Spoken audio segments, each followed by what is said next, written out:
Hola, buenas noches. Por aquí les saluda Yosaira Miranda.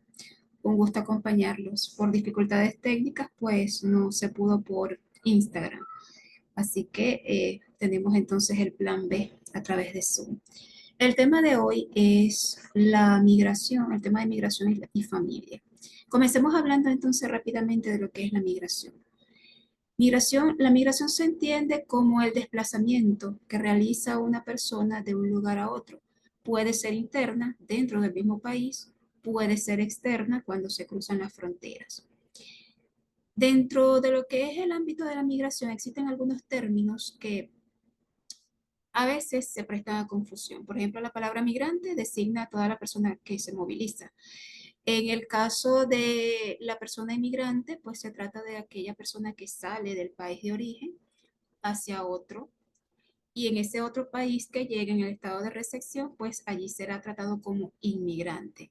Tenemos los desplazados, que son aquellas personas que por diferentes causas, a veces por causas naturales como un terremoto, un tsunami, una inundación, pues tienen que desplazarse, como la palabra lo indica, movilizarse, pero sin cruzar las fronteras de su país. Y por otro lado, también tenemos también lo que son los refugiados, que en este caso son personas que literalmente huyen, ya sea también de algún evento, alguna catástrofe natural, pero también puede ser por conflictos bélicos, eh, paramilitares, en fin. Y a veces estas personas tienen que huir para salvaguardar su vida, su integridad y la de sus familiares solamente con lo que tienen puesto.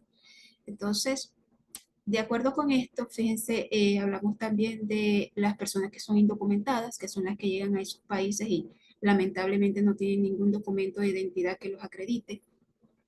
Sin embargo, es bueno señalar que para la Organización Internacional de la Migración, independientemente de la causa o del motivo por el que la persona se traslade de un país a otro, ya sea por las causas naturales, porque está huyendo de un conflicto bélico o porque sencillamente está buscando oportunidades de superación, un mejor trabajo, una mejor calidad de vida para su familia, para la Organización Internacional de la Migración, todos reciben el tratamiento de migrante.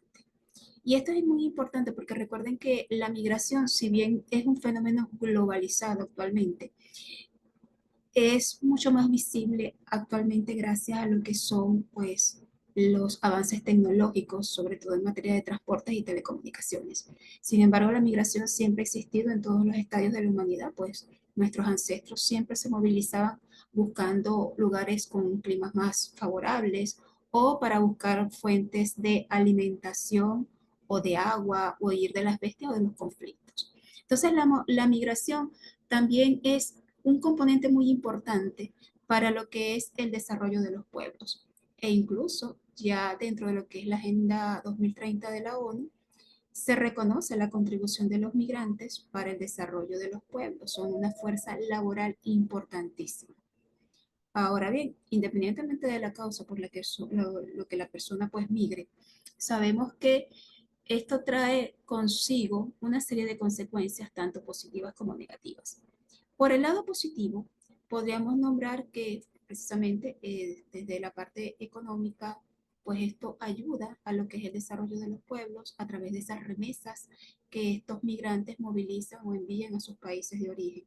Sin embargo, desde el punto de vista negativo, estos países de origen pierden una gran fuerza laboral, incluso gente pues competente, los mejores talentos, por eso se habla de fuga de cerebros, son los primeros en asistir, pues en migrar. Por otra parte, favorece a aquellos países, específicamente vamos a hablar de los países desarrollados europeos, que actualmente algunos autores dicen que ellos están cayendo en lo que se llama un suicidio demográfico, porque es más alta la tasa de mortalidad que la de natalidad. Entonces, los migrantes vienen a compensar esos números. Sin embargo, también podríamos hablar de otras consecuencias negativas, como por ejemplo lo que son la aporofobia, que es esa fobia que tienen hacia las personas pobres, porque tristemente al migrante se le descalifica, se le criminaliza, se le estigmatiza. Y los destinos más buscados, que son precisamente Estados Unidos y los países de la Unión Europea, ellos toman este asunto de la migración como a un asunto de seguridad nacional y ven al migrante como, ya sea como una amenaza si está fuera del territorio o como un problema de seguridad nacional si ya lo tienen dentro. Y por otra parte, también se puede notar que no todos los migrantes reciben el mismo trato, porque a pesar de que existe la Declaración Universal de los Derechos Humanos, está la Convención de Ginebra de 1951, no todos los migrantes reciben el mismo trato y eso quedó expuesto de manifiesto durante el conflicto bélico de Rusia y Ucrania.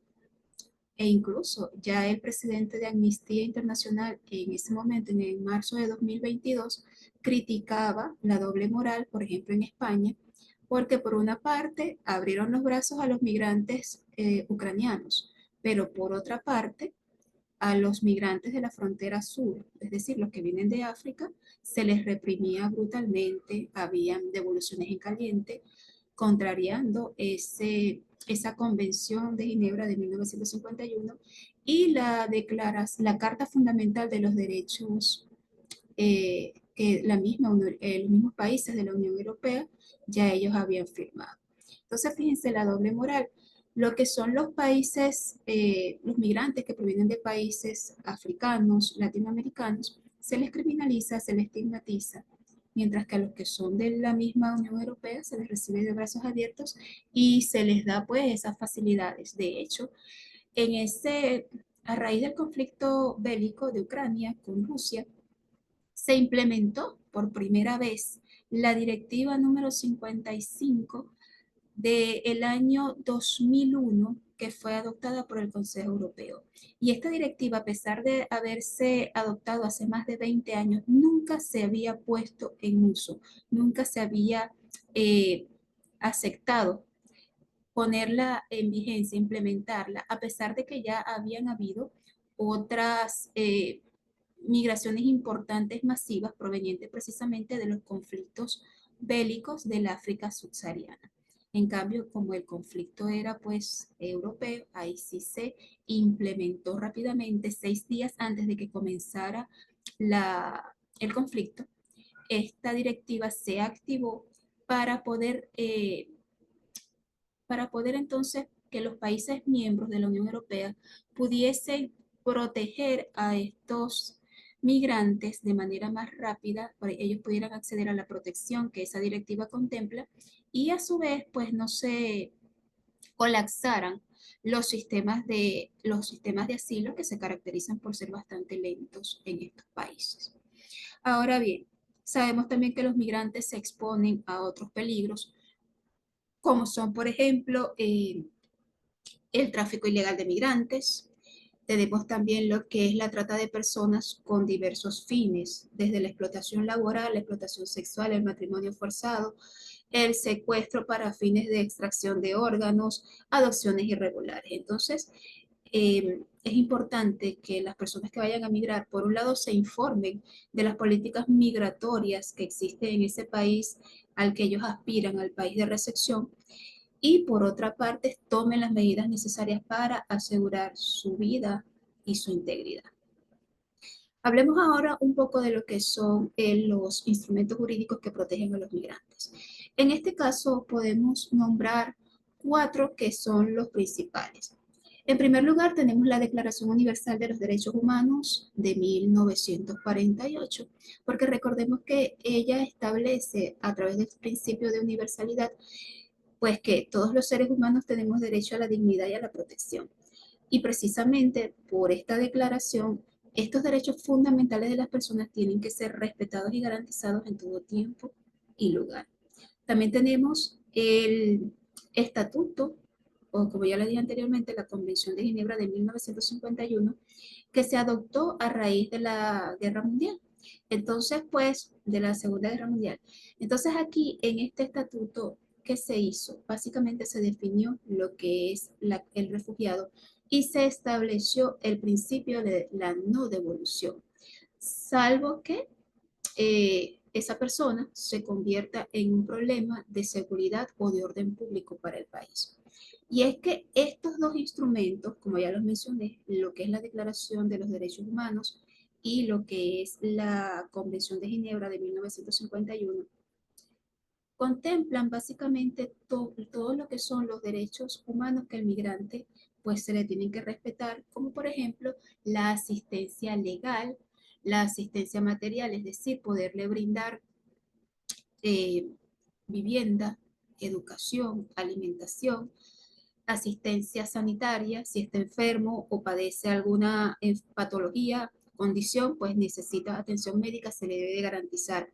Y por supuesto la asistencia legal que va desde la obtención de documentos de identidad y permisos de viaje, de ser necesario, pues, hasta lo que es el derecho a un juicio justo, perdón, a la asistencia de un abogado, a la presunción de inocencia, que debe ser siempre la regla y no la excepción, ya que como les dije anteriormente, la mayoría de los migrantes son criminalizados, estigmatizados. Entonces, esta convención de 1951 garantiza el principio de la no devolución, sobre todo cuando esa devolución significa poner en riesgo la vida, la integridad o la libertad de la persona. Y solo en casos muy excepcionales se permite la devolución. Como les dije anteriormente, si esa persona representa un peligro para la seguridad nacional o el orden público de ese estado, por ejemplo, el caso de algún terrorista, si el país a donde lo van a devolver puede garantizar la seguridad de esa persona, y si esa expulsión o esa devolución ya es la última medida que se pudo tomar porque no hay medidas alternas. Entonces, solamente en esos casos se puede devolver a la persona, y siempre se debe de garantizar que el Estado a donde se va a devolver sea capaz y esté en la disposición de garantizar la vida, la salud y la integridad de la persona, basándose también siempre en el derecho de el respeto a los derechos humanos de esa persona, y por supuesto también tiene que garantizarse siempre todos los mecanismos de protección. Fuera de eso, no se permite este tipo de devoluciones o de expulsiones. Otro instrumento muy importante también para lo que es la protección de los migrantes es la Convención de los Trabajadores, es la Convención Internacional sobre la Protección de los Trabajadores Migratorios y sus familiares, que fue adoptada en 1990.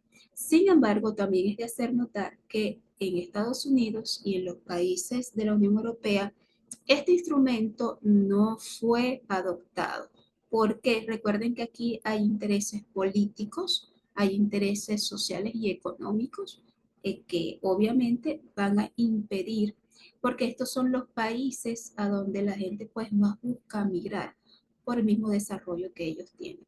Y es donde se producen los mayores casos de migración irregular. Aparte también de la lentitud de los procedimientos para lo que es el asilo y para regularizar los mismos procesos migratorios de aquellos que no están buscando asilo. ¿Qué plantea esta convención? Pues sencillamente que ese migrante tenga condiciones justas para laborar, que no sea explotado laboralmente, que tenga unas normas mínimas de protección en lo que es el cumplimiento de la jornada, las condiciones de trabajo, el salario justo, y por supuesto esto también implica lo que es la asistencia legal, la seguridad social, y también abre la puerta a lo que es la reunificación familiar. El otro instrumento que es más reciente es el Pacto Mundial para la Migración Segura, Ordenada y Regular. Este pacto fue dictado en Marruecos en el 2017.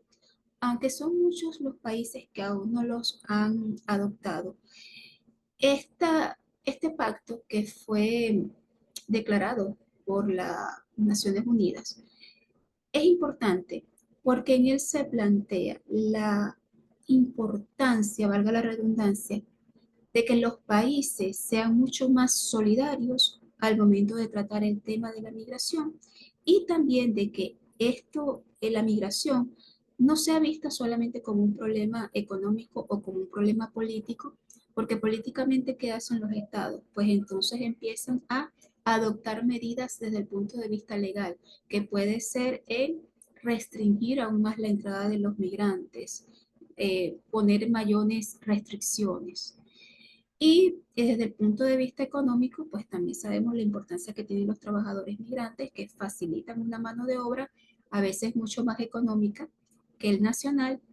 Y por supuesto, también está la otra parte que a veces en esos países mucha gente no quiere hacer esos trabajos que consideran no muy buenos, deplorables, y se los dejan entonces a los migrantes porque para ellos los ven como ciudadanos de segunda y entonces ellos que se dediquen a esos trabajos humildes, por decir algo.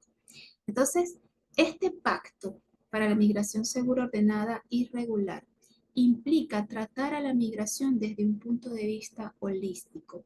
Significa una gestión de fronteras, pero también significa ser mucho más solidario, más tolerante, más empático con el tratamiento de los migrantes.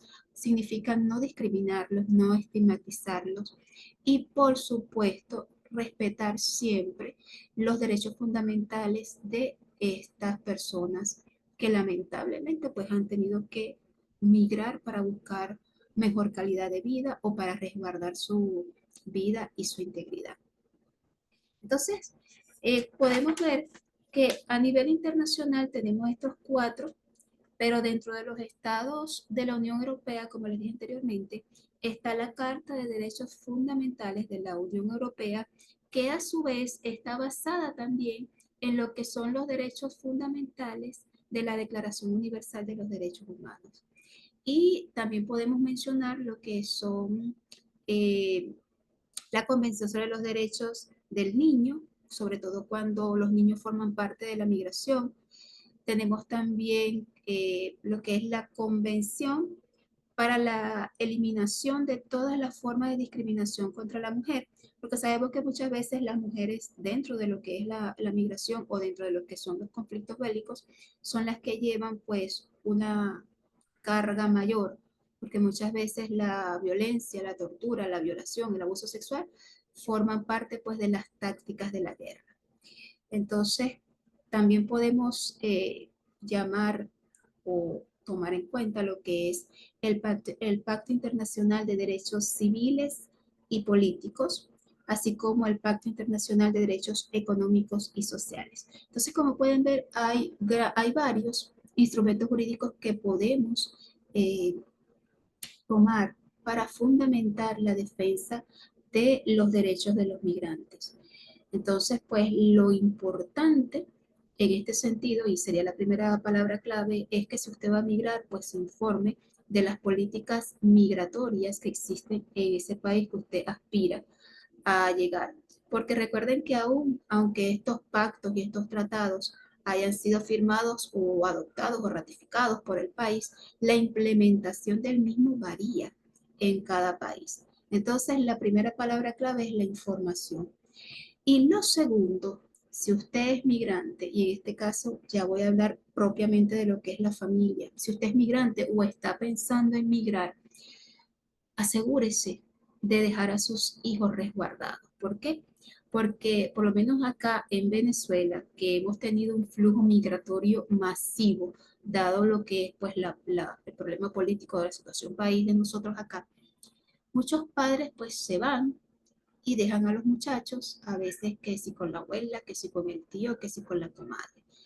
Pero resulta que dentro de la legislación venezolana, específicamente en lo que es la Ley Orgánica de Protección al Niño, Niña y Adolescente, existen figuras jurídicas para que usted asegure el bienestar y la protección de su familia.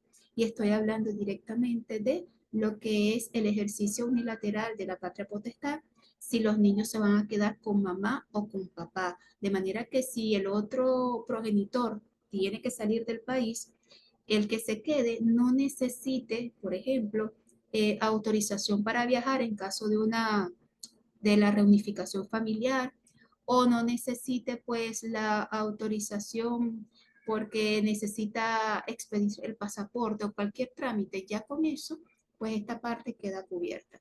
Y por otro punto de vista, en caso de que el niño o la niña no se quede ni con mamá ni con papá, asegúrese entonces de realizar una colocación familiar.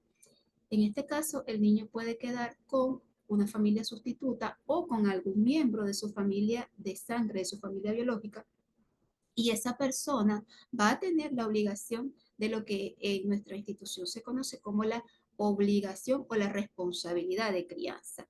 Esa persona va a tener que ser responsable de que ese niño vaya a la escuela, de que esté protegido, de que esté seguro. Imagínense pues de que de repente ese niño es demasiado travieso, se subió a un árbol, se cayó y hay que operarlo. Esa persona ya puede disponer en la clínica, puede dar la autorización para realizar la cirugía sin ningún problema. Entonces, vamos a asegurar a nuestros muchachos y no solamente a los muchachos, también hay que asegurar a los adultos mayores. Recuerden que estos es muy común que pues los hijos se van y los padres pues quedan solos, a veces con enfermedades degenerativas. Entonces es importante también buscar ayuda, una persona responsable que se encargue de vigilarlos, de estar pendiente de su alimentación, de sus medicamentos, que les colabore en la casa, porque eso también es responsabilidad del grupo familiar y así como la LOCNA protege a los niños, niñas y adolescentes, en Venezuela está también una ley que se basa en la protección integral del adulto mayor que ya está en vigencia. Así que como sociedad tenemos que ser responsables no solamente de los niños, niñas y adolescentes, sino también del adulto mayor. Y en el caso de los niños es todavía aún más delicado porque recuerden que si usted no se asegura de dejar protegido a su muchacho y ese niño o esa niña va a crecer en un hogar disfuncional, significa dejar la puerta abierta a futuros males. De allí, pues, la psicología ya lo ha dicho muy claramente, que todos los traumas que nosotros arrastramos vienen de la infancia y eso se desencadena en una futura prostitución, delincuencia, consumo de estupefacientes y otros males que ya la sociedad, pues, los conocemos y que no los necesitamos. Entonces, bueno, pues con esto cierro y la segunda palabra clave sería entonces protección. Si la primera es información, la segunda es protección. Asegúrese de dejar protegido a sus seres queridos. Asegúrese de tomar las medidas necesarias para garantizar no solamente la salud física, mental, sino también emocional de sus niños, niñas, adolescentes y de los adultos mayores. Muchas gracias por su atención y bueno, espero que esta rápida ponencia les sea de utilidad. Que estén muy bien, muy buenas noches.